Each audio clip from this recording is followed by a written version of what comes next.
Desde el momento en que despegó por primera vez, el F-4U Corsair se convirtió en uno de los cazas más temidos, extraños y duraderos de toda la historia militar.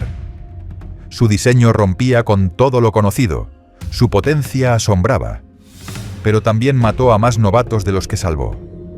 Era un avión que provocaba pánico en las cubiertas de los portaaviones, y aún así siguió volando en combate mucho después de lo que la lógica habría permitido. Esta es la historia completa de ese caza único. Lo bueno, lo malo y los capítulos más oscuros que rara vez se cuentan. Todo comenzó a inicios de la Segunda Guerra Mundial, cuando la Armada de Estados Unidos exigió un nuevo caza de alto rendimiento capaz de operar desde portaaviones. Lo que recibieron superó sus expectativas y también sus peores temores. El prototipo XF-4U-1 del Corsair, diseñado por Vought, fue construido en torno al gigantesco motor Pratt & Whitney Double Wasp, de 2.000 caballos de fuerza. Para aprovechar semejante potencia, se le instaló una hélice colosal de más de 4 metros de diámetro. Pero eso generó un problema crítico. No había espacio suficiente entre la hélice y el suelo, especialmente al despegar o aterrizar desde un portaaviones. La solución fue radical. Sus alas se doblaban hacia abajo, desde el fuselaje, y luego hacia arriba en las puntas, creando la emblemática forma de ala de gaviota invertida. Esta innovación permitía un tren de aterrizaje más corto y daba el espacio justo para la hélice, pero también reducía la resistencia aerodinámica. Sin embargo, esa forma compleja complicaba enormemente su construcción. Peor aún, pronto se descubriría que tendría consecuencias aterradoras para los pilotos, muchas veces fatales. En octubre de 1940, el Corsair se convirtió en el primer avión monomotor en romper la barrera de las 400 millas por hora. Su velocidad de ascenso y picado era excelente. Sobre el papel parecía un sueño. Pero en la práctica, el Corsair estaba empujando los límites de la tecnología aeronáutica de los años 40. Muy pronto, adquirió una reputación letal. Mataba a sus propios pilotos antes de que pudieran dominarlo. Uno de los primeros problemas graves para su uso naval fue la visibilidad. Como los tanques de combustible debían retirarse de las alas para hacer espacio a las 6 ametralladoras calibre .50, se colocó un tanque masivo en el morro. Esto obligó a mover la cabina muy hacia atrás, generando un largo y voluminoso frente que dificultaba enormemente ver hacia adelante, especialmente en aterrizajes sobre portaaviones. Imagina aterrizar en una pista flotante estrecha en medio del océano, sin poder ver al oficial que guía tu descenso. Para los pilotos del Corsair era como lanzarse al vacío a ciegas. A eso se sumaban las fugas de aceite del motor que empañaban el parabrisas, ganchos de frenado defectuosos y un tren de aterrizaje que rebotaba violentamente, haciendo que el avión saliera disparado de nuevo al aire en el peor momento. Y lo más peligroso, una tendencia a entrar en pérdida repentina incluso a altas velocidades. Peor aún, debido al potente torque del motor y el enorme tamaño de la hélice, un ala se quedaba sin sustentación antes que la otra, haciendo que el avión girara descontroladamente justo antes de tocar la cubierta. El resultado fue una serie de accidentes catastróficos, tantos que el Corsair ganó un apodo siniestro entre las tripulaciones navales. Lo llamaban el eliminador de alféreces, una broma macabra que describía cómo el avión mataba a jóvenes pilotos recién egresados antes de que pudieran adaptarse. Al final de la Segunda Guerra Mundial, más Corsair se perdieron por accidentes que por fuego enemigo. Los registros muestran que 692 Corsair fueron destruidos en incidentes no relacionados al combate. Otros 230 se perdieron por fallas técnicas en misiones, pero solo 189 fueron derribados en combates aire-aire. Uno de los primeros problemas que se abordó fue el comportamiento impredecible de pérdida. Los ingenieros descubrieron que añadiendo una pequeña tira metálica al borde de ataque del ala derecha, ambas alas entrarían en pérdida al mismo tiempo, estabilizando al avión en vuelos a baja velocidad y salvando vidas. Otro gran obstáculo era el aterrizaje. Los primeros Corsair rebotaban al tocar cubierta, a veces saltando sobre los cables de frenado y cayendo directamente al mar. Para solucionarlo, se rediseñó el tren de aterrizaje y se mejoró el sistema de detención de los portaaviones. El siguiente gran reto: la visibilidad. La cabina original, apodada la jaula de pájaro, ofrecía una visión limitada en todas direcciones. Fue reemplazada por una burbuja de cristal que daba al piloto un campo visual mucho más amplio, crucial en combates aéreos. Además, se elevó ligeramente el asiento del piloto para mejorar la línea de visión sobre el morro. Los escapes de aceite también se redujeron, sellando parte de los paneles del carenado. Poco a poco, el Corsair se volvió más manejable, pero seguía siendo mortal en manos inexpertas. A pesar de sus mejoras, la Marina de los Estados Unidos se mostró reacia a embarcar el Corsair en sus portaaviones. En cambio, el Cuerpo de Marines, que operaba desde bases terrestres en el Pacífico, adoptó el avión con entusiasmo. Para los marines, el Corsair representaba pura potencia. Podía despegar con armamento pesado, resistir castigo y devolverlo con furia. En las islas del Pacífico, donde el combate era feroz y las pistas eran poco más que barro comprimido, el Corsair demostró ser un depredador formidable. Su velocidad y potencia de fuego lo hacían perfecto para ataques a tierra y combate aire-aire.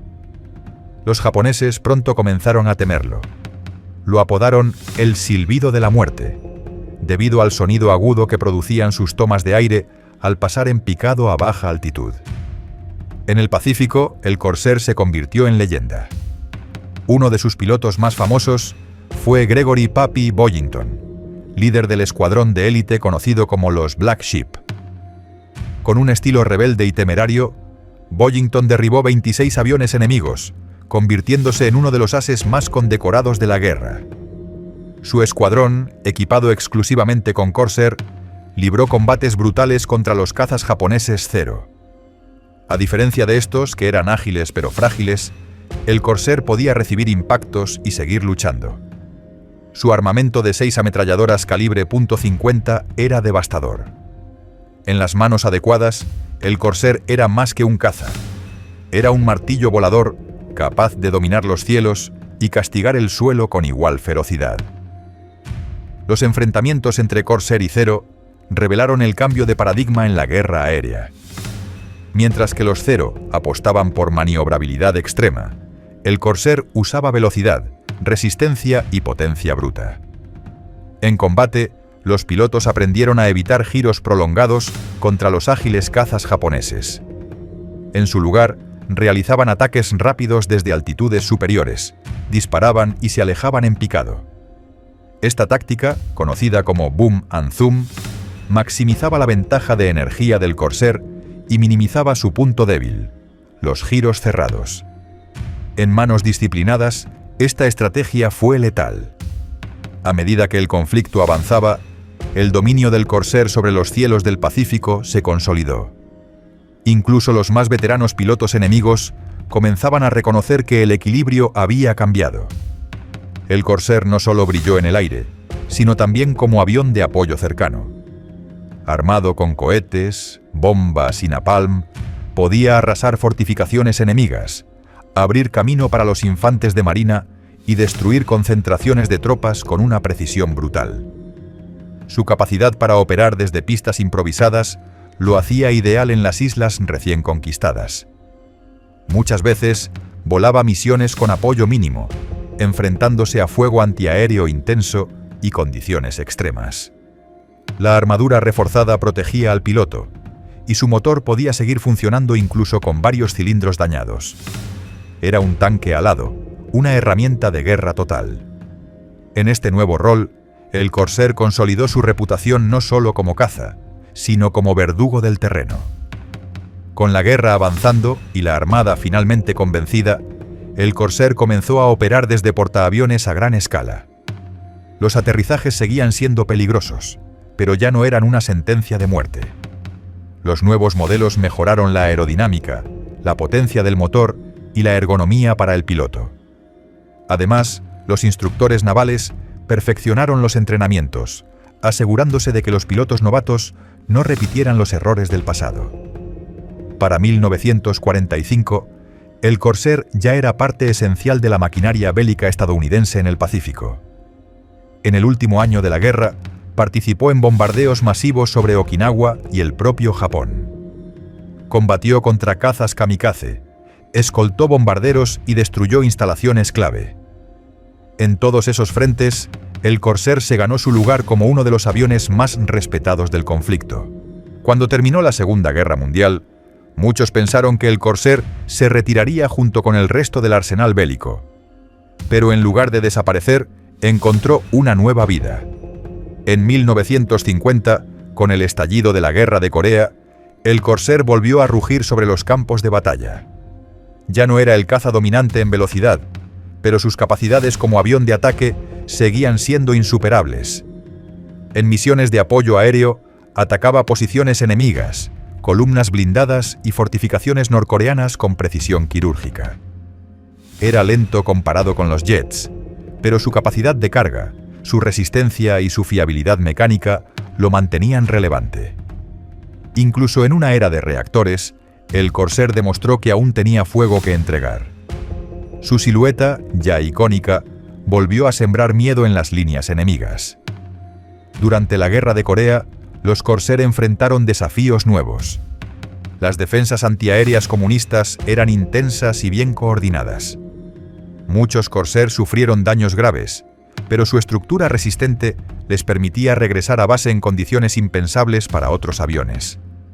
Los pilotos hablaban de misiones donde volvían con agujeros del tamaño de una cabeza en las alas, sin flaps o con un cilindro completo del motor destrozado. Aún así, el Corsair seguía volando. Esta fiabilidad lo convirtió en el favorito para misiones de apoyo cercano, especialmente cuando las tropas terrestres estaban en apuros. Pocos aviones podían volar tan bajo, tan lento y con tanto poder destructivo. En muchos sentidos, el Corsair fue el último gran héroe con hélice de una era que ya agonizaba. En ese conflicto, se vivieron también algunos de los primeros duelos entre aviones de hélice y reactores. En un hecho poco conocido, el 10 de septiembre de 1952, el teniente Guy Bordelon, volando un Corsair de la Marina, derribó 5 aviones enemigos, incluidos 2 cazas a reacción Yak-17, convirtiéndose en el único as de la aviación naval estadounidense durante la Guerra de Corea. Aunque la era del Corsair como caza dominante estaba terminando, su capacidad para adaptarse y seguir combatiendo lo elevó a un nuevo estatus, el de leyenda viviente. Mientras los jets dominaban el cielo, el Corsair seguía dejando huella, demostrando que el valor de un avión no se mide solo por su velocidad, sino por su capacidad de cumplir su misión, incluso cuando el tiempo parece haberlo dejado atrás. Con el paso de los años, el Corsair siguió operando en diferentes fuerzas aéreas alrededor del mundo.